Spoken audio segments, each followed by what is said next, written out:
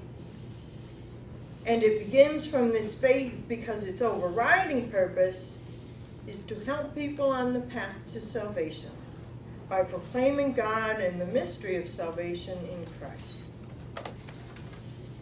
Salvation, helping people move toward salvation, is why the church teaches people to work to bring about development as more than a technical advancement. And it is why the church teaches us to honor the right to collective bargaining, salvation. Compared to what many of us usually suspect, salvation may be something more replete with dimensions of meaning for John Paul, particularly in light of how thoroughly he links development with that. He speaks of, quote, our personal and collective effort to raise up the human condition at our time in history, and he identifies that historical effort as, quote, part of the divine plan portrayed in Colossians, with Christ as the one through whom all things were made, the one in whom all things hold together, and the one through whom the indwelling fullness of God is reconciling all things.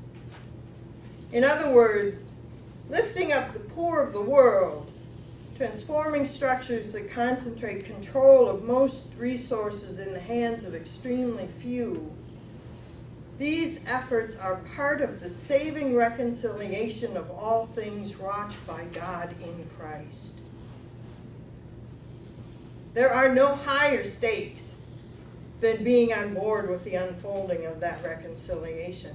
And so sternly enough, the Pope observes that anyone wishing to renounce the task of improving the lot of all people in their humanity as a whole should consider that the severe rebuke for the servant in the parable of the talents, one who failed to apply himself, is relevant here.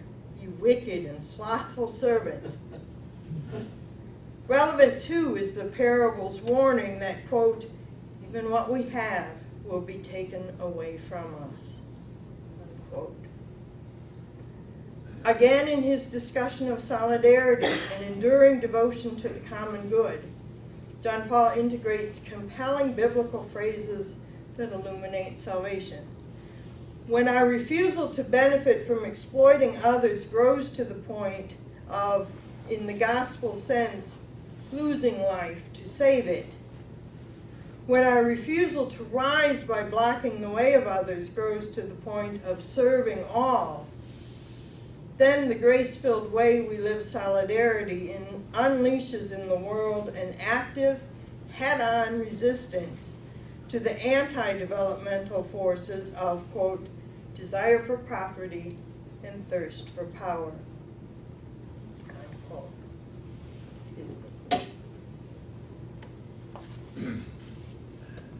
Is it 150 degrees in here, or am I just working real hard? It's hot.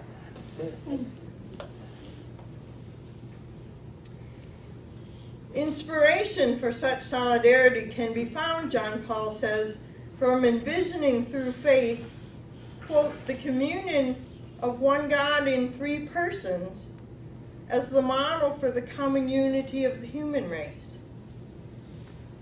By practicing a solidarity of such biblical proportions for benefit of development and peace, we follow, just as shockingly, the example of St. Maximilian Maria Kolbe, who offered his life in place of a prisoner unknown to him in the concentration camp at Auschwitz. That was a quote, description. What a vision! A Maximilian Kolbe-like solidarity, inspired by seeing humanity's unity in terms of the communion of the inner life of the Trinity in the service of international development and peace. This is what it looks like to apply the Church's proclamation of salvation in Christ to social problems such as the economic inequalities between nations at the North and the South, and what it looks like to write social encyclicals that have the Eucharistic liturgy at their heart. It is worth quoting a remark that I paraphrased earlier. Quote, "All of us who take part in the Eucharist are called to discover through this sacrament the profound meaning of our actions in the world in favor of development and peace." Actions for peace and development show their deepest meaning in the Eucharistic liturgy for at least 4 reasons. First, because Eucharist is inextricable from God's saving plan of reconciling all things in Christ, and because peace and development are part of that plan, at least in John Paul's vision. Second, because Eucharist is inextricable from our recalling and reverencing the one who, raised by God and made Lord, had lived and died in serving and losing himself for others, as we must in our own work for development and peace. Third, because Eucharist is inextricable from, quote, the communion of mankind with Christ and in him with the Father and the Holy Spirit, and the communion of Trinitarian persons inspires our peacemaking and uplifting contributions toward humanity's common unity. And finally, because Eucharist is inextricable from the communion of the saints, like Colby, whose eternal praises we join as they intercede for and model our growth in obedience to truth, which makes possible our true freedom, which in turn makes possible a truly human economy, and which in its own turn makes possible both real development and real peace. So, true freedom. True freedom. And contrasting depictions of false freedom make a terrifically important theme of John Paul's social encyclicals, as well as other documents of his. He argues that today freedom is thought to be, quote, an end in itself, such that we would be free as individuals and as societies when we use freedom as we wish. Not so. True freedom comes in knowing how to use freedom as the means to its rightful end, which is everything that is our true good, and is above all Christ-like, self-giving service to our neighbors, and especially the poorest. Because accepting the truth as to our true good is the key to freedom reaching its full stature, cultures that deny the existence of truth undercut freedom's foundation, leaving us prone to, quote, the violence of passion and to manipulation. Many people in Western society seek mainly to possess and enjoy, to ignore humanity's principal needs while satisfying secondary needs manifest in them as uncontrolled instincts and passions. Such people, who in fact cannot be free, he says, are lacking in, quote, the first condition of freedom, unquote, which is to obey the truth about God and human identity. Because a development program that betters life only in economic terms divorces secondary needs from principal needs, such a program would not be good for true freedom, would not liberate.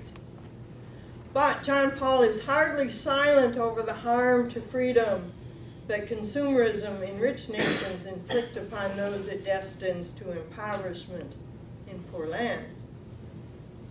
Moreover, he sees Leo XIII's 1891 encyclical Rerum Divarum, which discussed workers' problems in its time, as tied to an earlier encyclical Leo wrote on freedom gone bad through coming loose from truth. And so the workers' problems happened as, quote, the socio-economic consequences of early capitalists indulging the freedom that they had distorted into, quote, an unbridled affirmation of self-interest, unquote. It is in Christ and over again in the Eucharistic liturgy that we rehearse and learn the centrality of self-giving service to others for our true freedom. For Eucharist is, quote, the sacrament in which our new being is most completely expressed. It is thus in Christ and in Eucharist that we rehearse and learn how we would engage in economic interactions that make for, quote, a truly human economy. To illustrate, in a truly human economy, running a business is not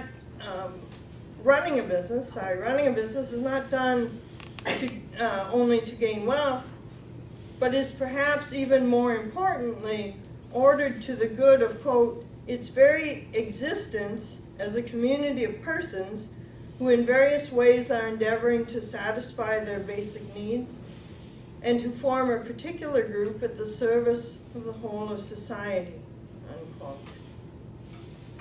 In light of these considerations, one more theme from John Paul's writings must come into view for this analysis, the theme of more being rather than merely more having.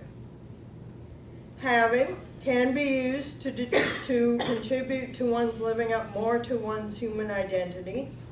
For instance, with a business owner who pays wages that meet even unskilled employees' families' needs for their sake and for the sake of solidarity among all in the firm who try to make it succeed in contributing to the exchange of worthwhile goods and services. But far from assuming that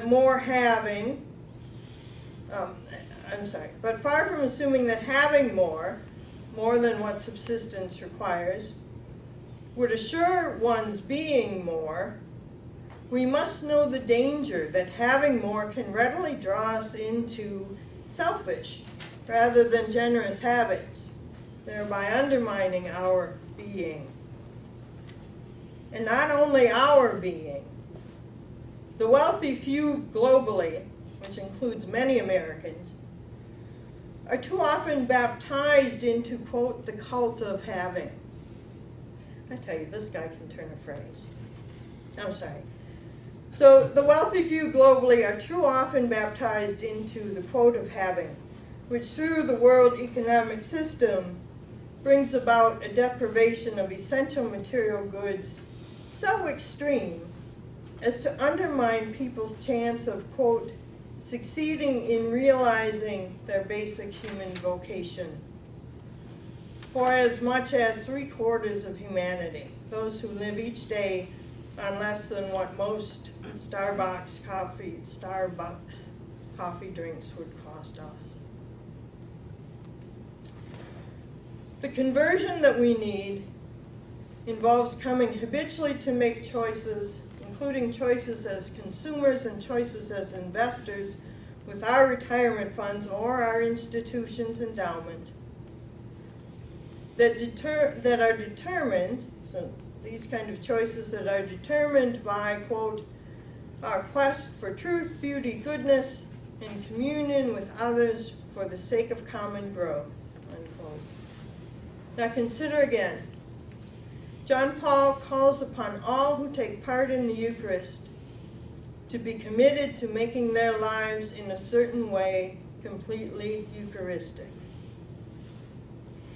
Our pilgrimage toward that goal has to order our habits with money to the service of truth and communion with others and those other good things.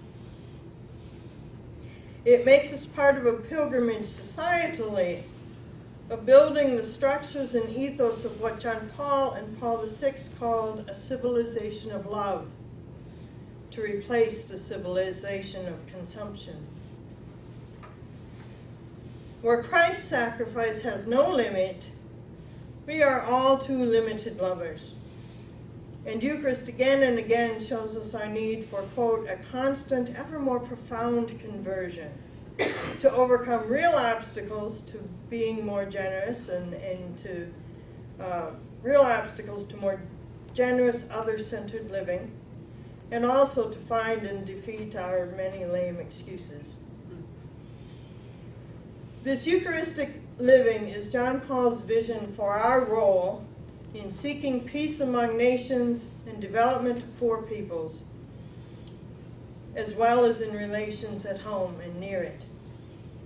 Because God is in Christ reconciling all things, issues on the largest of political and social and economic scales, just as much as issues in our families and our friendships, are not to be approached with the so-called realism that settles for balancing interests instead of love. Not if we have heard God's call to live up to the real realism of our true identity as God's redeemed creatures.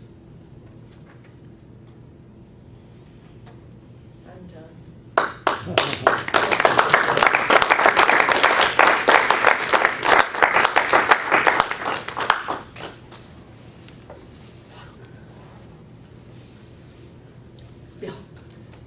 Well, wow, that was a rather astonishing overview of ideas and sources. Thank you for that. I'm wondering if you're willing to tell us a little bit about what the book that I presume this will be part of. You're so sweet. So I am here in Collegeville working on a project that is sort of half John Paul II and half an American Protestant theologian by the name of Stanley Hauerwas. And the working title of this book, I haven't even thought about this for so long, is something like,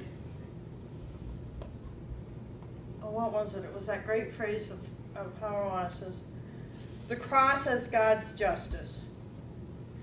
And subtitle about theological intersections of John Paul II and Stanley Hauerwas and social ethics, or theology of social ethics is really what I'm interested in.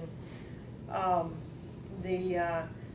was trained as a systematic theologian and did a little Bible at Vanderbilt and some ethics and dabbled here and there. But I have always been interested in this sort of cusp where ethics is looking for its theological foundations and theology is looking to matter, and to show up in how we live. So I'm writing this book because I think these two have something to say that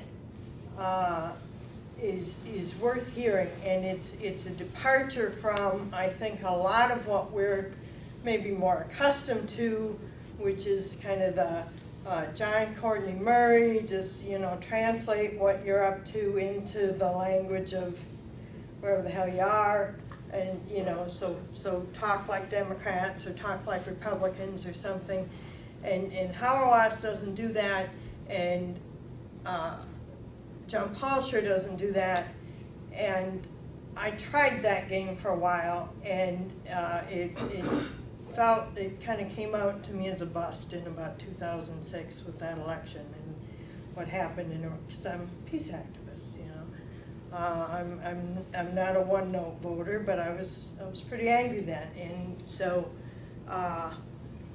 without knowing it, I was looking for a long time for a different way of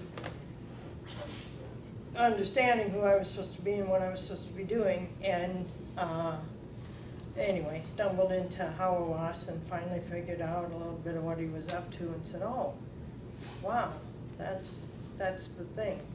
So I'm working on these pieces, there'll be sort of a what is justice piece. That's probably where I'm going next, is this Hauerwas justice as the cross is divine justice, cross is the justice of God.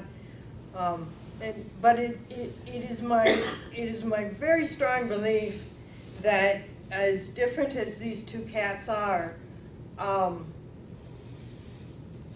they help for understanding each other very much. I mean, I've been Catholic all my life, but I really do think that figuring out Hauerwas helped me to figure out some of the things in the Pope that were more troubling to me when I was this rabid Democrat, So, thank you for that question.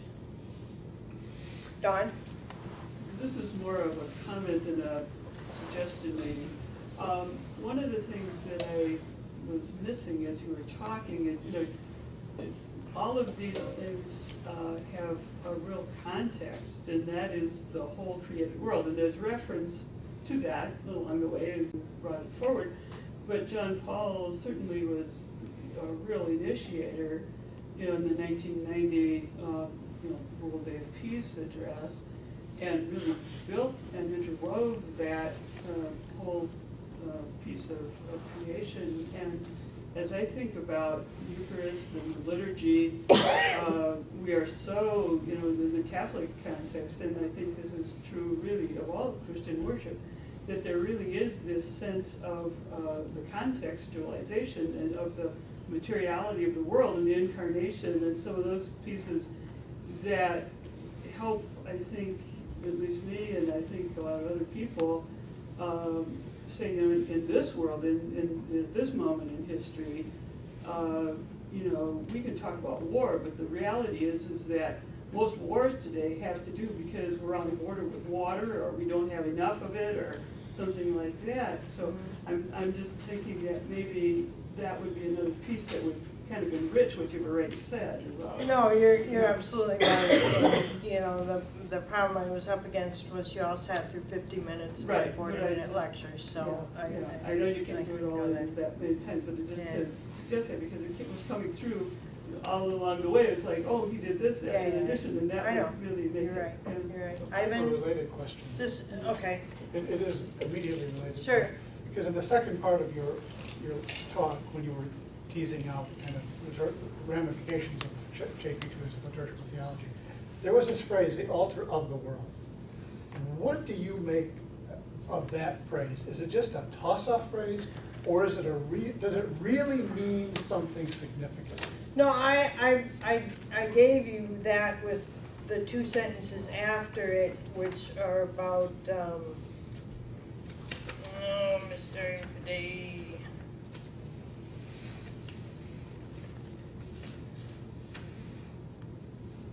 Here we are. This is what he means by that. It's always in some way celebrated on the altar of the world, embracing and permeating all creation. The Son of God became man in order to restore all creation in one supreme act of praise to the one who made it from nothing. Truly, this is the Mysterium Fidei, which is accomplished in the Eucharist. The world came forth from the hands of God the Creator. The world which came forth from the hands of God the Creator now returns to him, redeemed by Christ. So I take him to mean every celebration of Eucharist, because in our very funky Catholic theology, the one sacrifice of Christ is this is where I always sort of stumble, but there was a very clean phrase about it in there. He's present now. The one sacrifice of Christ is present now. And in that sacrifice of Christ, the entirety of creation is given to God in this act of sacrificial worship by Christ and us with Christ. It's a very radical statement. I mean, in that he says performed on, if you just read that, performed on the altar of the world. Then other questions kind of flow from that. Whose altar is this? I walk into a church and I say, well, that's a Catholic altar, or that's a Lutheran altar. It's the altar of the world. Yes. Very interesting. Mm-hmm. I mean, it's almost reminiscent of Sorry, Bronner's Ivan. Liturgy of the World. Right. So it's not located in any denomination, it's something which transcends. Pierre de Chardin. Or Chardin, yeah. Yeah. But just a comment and a suggestion, in his other document, his Holy Thursday address, what's called Mani Nobiscum Domine. He talks about we need to develop a Eucharistic attitude. We take on the Eucharist, we become that which we celebrate, like the guests would say. And the suggestion, so I think you're on the right track, Yeah. looking at Eucharist. I'm wondering in your title, though, if you should say the Eucharist as the heart, instead of saying liturgy. Because liturgy is much broader and it's Yeah. kind of narrower. Eucharist is, I think, more dynamic and it's the action. Okay. Ivan, thank you. Ivan? Well, I want to give a hearty yes to what you've said. Thank you. I'm another person who's been profoundly changed by Pope John Paul. Unfortunately, not as early in my life as you were. My life would have been different. But just to give you an affirmation from my experience, about 10 years ago or so, I set out to write an essay on John Paul's idea of the civilization of love. And I discovered that in the last 10 years of his papacy, approximately, certainly after 1994, he began to really focus on this idea of civilization of love. And in fact made some astonishing statements such as the mission of the church in the next millennium, in the third millennium, will be to create a civilization of love. Well, what does that mean? Well, I never wrote the essay because I started doing research and there was just so much there that I couldn't pack it into one essay. But I did put up all of my research on a website, which is still there, called civilizationoflove.org. Cool. And I thought maybe that would get some attention, but it hasn't. It's just been completely, not just my website, but the whole idea of the Yeah. civilization of love just has disappeared into thin air. Now, do you have any idea why that might be? Well, I cannot speak at all to the international church, but I'm going to throw Hauerwas's answer at you, which is Reinhold Niebuhr. It's what? Reinhold Niebuhr. Reinhold Niebuhr convinced Americans that you do more damage than good by trying to build a civilization of love, that you need to settle for building this balance of self-interest, and do your civilization of love inside your living room. And this is I think one of Hauerwas's many gifts to the world, which is to say,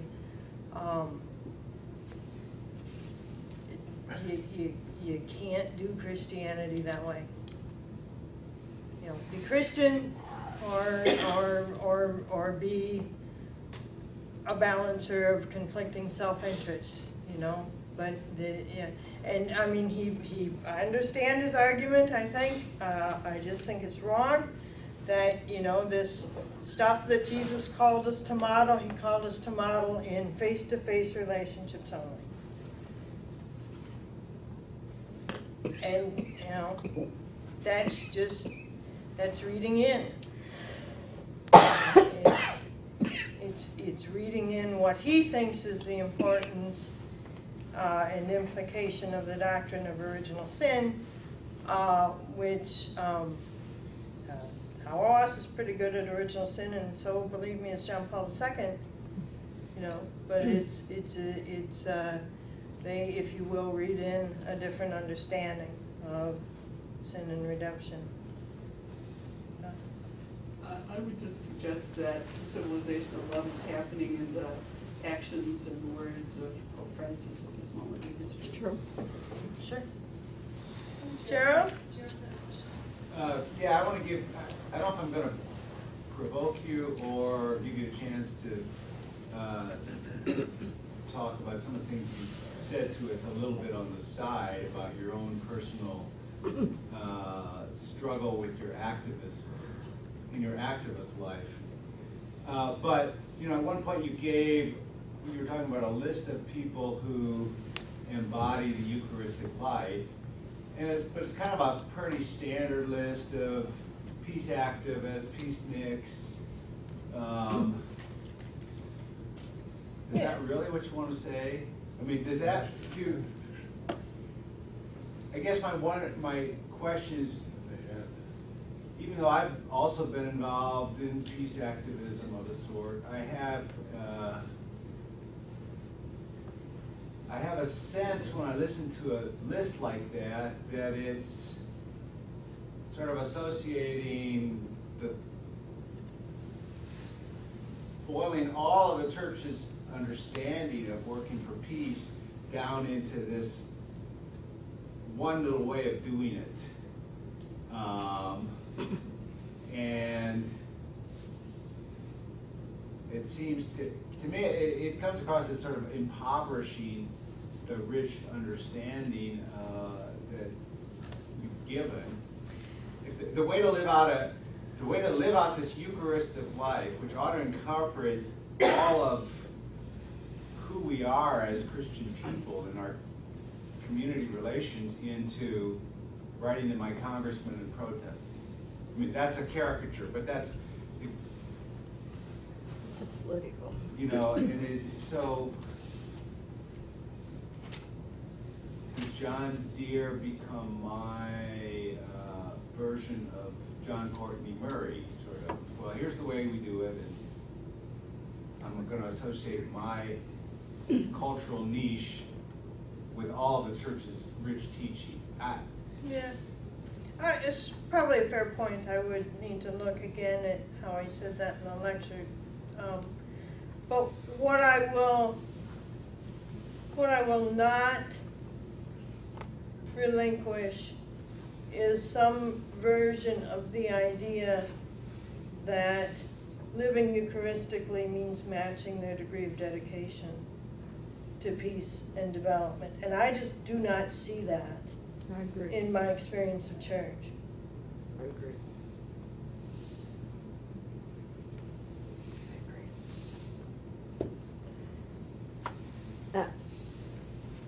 I come from a completely different standpoint here, but what I'm hearing, I think, is that this working out the peace and the activism is, you can sort of put it in a bubble and do it, whereas what you're saying, it's all of life. It has to be, I mean, I worked in the ghetto my whole life. I was desperate for food, to be fed. I didn't quite find it at Eucharist. Yeah, It wasn't there, but I found a way to find it at Eucharist. yeah. But it's forever and it's never ending, and you don't put in your time. And that's what I'm hearing from you. Yeah. I should probably amend that and say I would suspect that I would find it more readily in Argentina or Chile or, you know, places like this. I think, you know, I had a line in there, I don't think you all laughed enough. Give us a second chance. Americans don't think like Christians, which means American Christians are often pretty dizzy or else need to work, at least need to work very hard at vigilance and self-deception. I mean, we live in a really quite sick civilization of consumption. And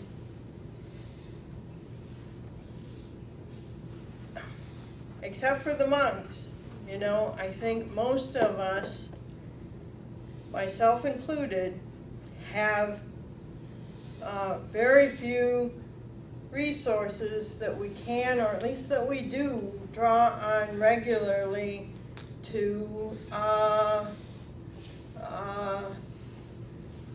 draw out some of that poison from what it does to our thinking, to our attitudes, to what we accept as normal. You know, I had a line in there toward the end that I think the sentence was just way too long and it came out very garbled, but little checking I did with help from Google, apparently 3/4 of the world's population live on less than $3 a day, people.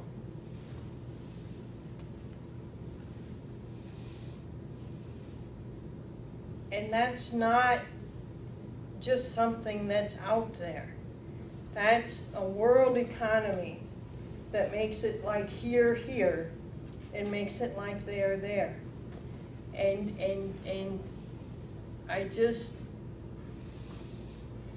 I think in those places, church might lead to more readily to consciousness of these issues. But here, I keep looking, I keep listening. And, you know, I do have to say that while I think you monks have remarkable resources, I don't hear it in your sermons either. Not much. Asha, when you're looking on this book, Mm-hmm. and you think about people living Eucharistically, like what's the role of community in that? It's vital. I'm not sure what you mean, to be able to respond. Well, you were giving specifically. examples of individuals who live Eucharistically. Can you give examples of communities that live Eucharistically? Well, I would not separate any of those people from their community, or I would not mean to. I mean, Dorothy Okay. Day was certainly a movement and And the a bunch of others as people. well? Martin Luther King, yeah. Pete Seeger, from what I can tell. Who else? Oh, John Deere, oh, yeah. You know, I think,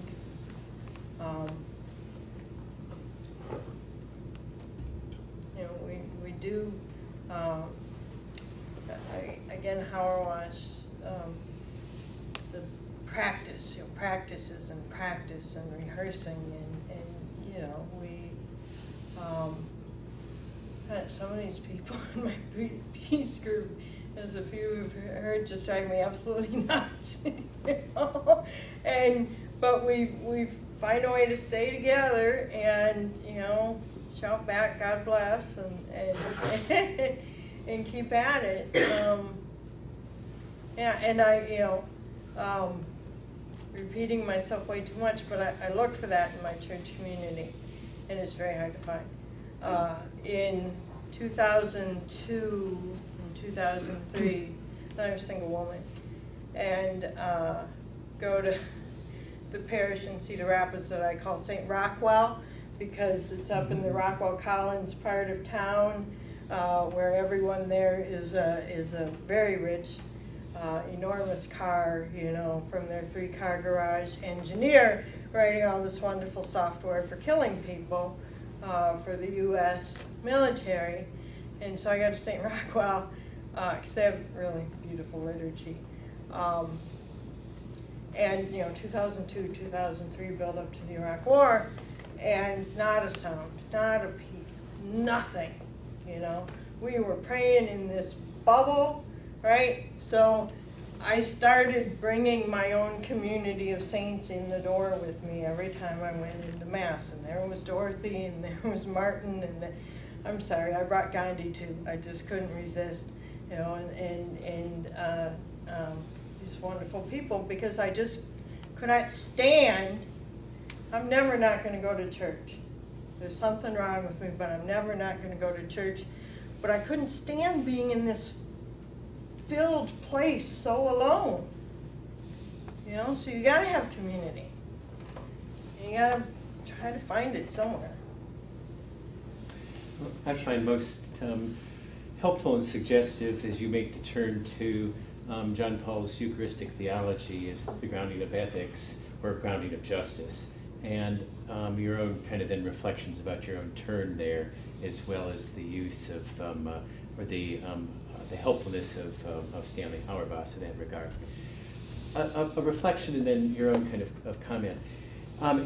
It's interesting, you began really in talking about some of the needs of justice, and with social encyclicals as well, making reference to those. And then you turn to the Eucharistic theology. It seems to me, and I think this is Stan's primary concern, is that the problem about the language of justice, and this is what I think you've already suggesting a different way of thinking about justice, but the problem about the language of justice is it turns justice into a set of needs, which makes justice and it makes Christianity into a project. so that it's a project to be achieved. And that's why Stan's own says that it's not a project to be achieved. It is simply, it's why the cross is always a judgment, and he goes the pacifist entirely route. So this is never going to be the embrace of creation in a new order. It's always going to be counter. But this is something that's not a project. And so justice is defined as God's way, or God's right ordering. Well, you've got the same things when you were talking in terms of the Eucharistic theology, that this is right ordering. And that then suggests some of the other themes in your Eucharistic theology that you want to pick up, and that is, in what sense is it not only the right ordering that we celebrate as a community, that we celebrate as self-giving? You've got the canonic themes there, but what about the Eucharistic themes in terms of thanksgiving? And in what way is this right ordering a different way of ordering how we think of riches and what we think of as possessions that are only then given up? So I find that very suggestive, that kind of move, because what it's really doing is saying Christianity is not a project. It is a relationship that is then been gift, but then is celebrated in the Eucharist. And it seems to me that's one of the moves you made by looking at the Eucharistic theology. Yeah. So,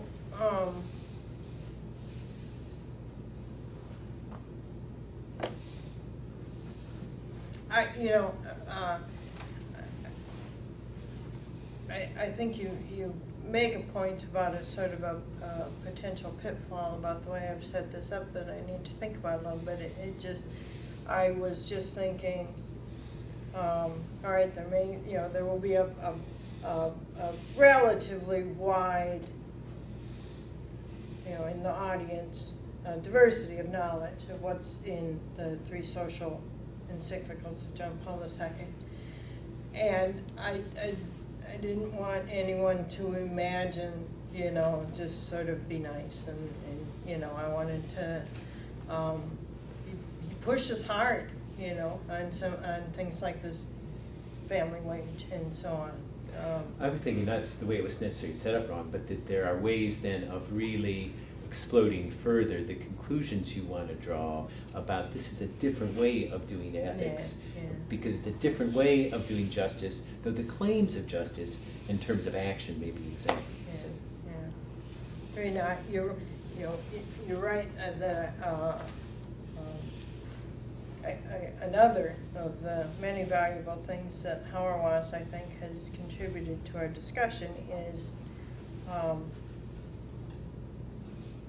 there has been sort of a tendency, especially in American social ethics, to just grab somebody's definition of justice. And it's often somebody like John Rawls, who doesn't have, and then, just sort of tack onto it some Christian things every once in a while if you really feel like you have to.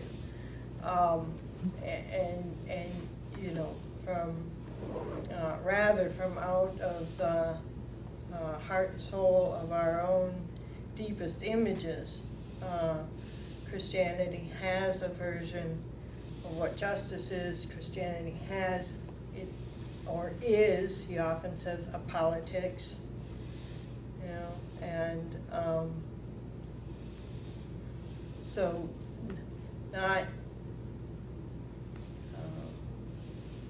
not wasting time or not leaving room for misunderstandings of, whose justice, which rationality, McIntyre. Wonderful.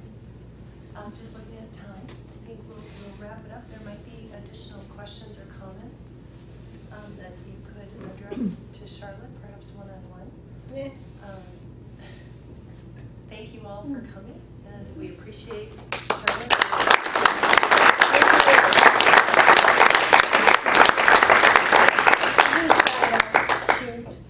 There must have been a 4-year-old snapping this picture at that angle.